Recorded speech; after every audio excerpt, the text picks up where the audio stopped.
Well, lawmakers on Capitol Hill are keeping up the pressure for a new British investigation into the release of the Lockerbie bomber. They want to know whether BP played any role in that deal.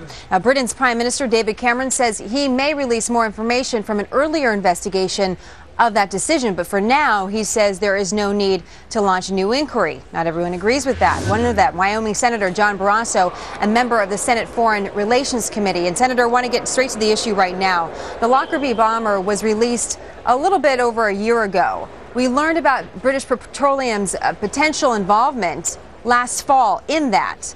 Now, the United States has been accused of going on a witch hunt after this company because of what's happening in the Gulf. Is that what you're doing here?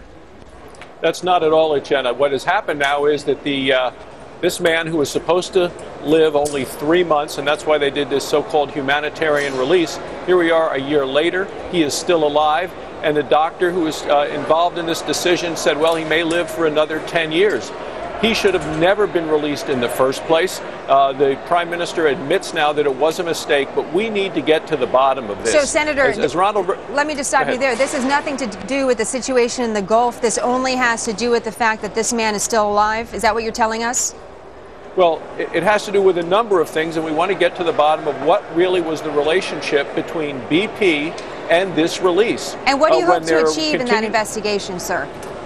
I want to hear from BP as to what their role was. When there's now a report that a former member of the British military intelligence who's on contract with BP has met with the Justice Minister before the release, we need more information on what really happened there. When you see the hero's welcome, and we saw that on Fox News last year, the hero's welcome that this convicted terrorist got when he got home, and now to know he's living in Libya and apparently a luxurious life, and may live for another 10 years.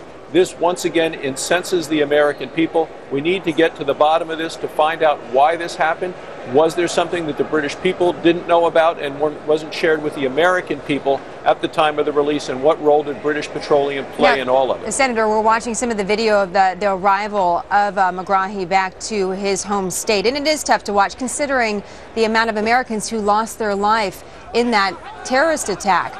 If it's found that BP has a connection to his release, then what happens?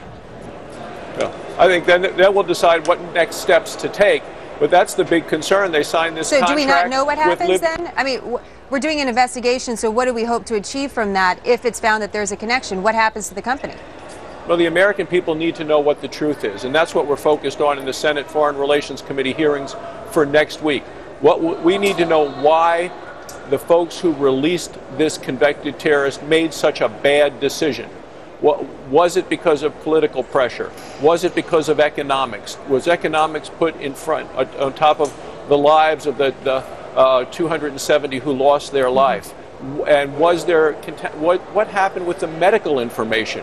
Why is it that somebody got that so wrong and said he'd be dead within 3 months? Now it is a year later, still alive, may live for another 10 years. Those are questions that I believe the American people want to know the answers to. We're going to continue to look for that in the Foreign Relations Committee. The President, I know, visited with the Prime Minister about it yesterday. The Prime Minister admits that the mistakes were made in doing the release. We want to know what it is that caused such a bad decision to be made. All right, Senator, keep us updated. We appreciate you joining us today on your birthday, no less. Happy birthday, Senator Barrasso. Thanks, Thank Jenna. you. Appreciate it. Thank you.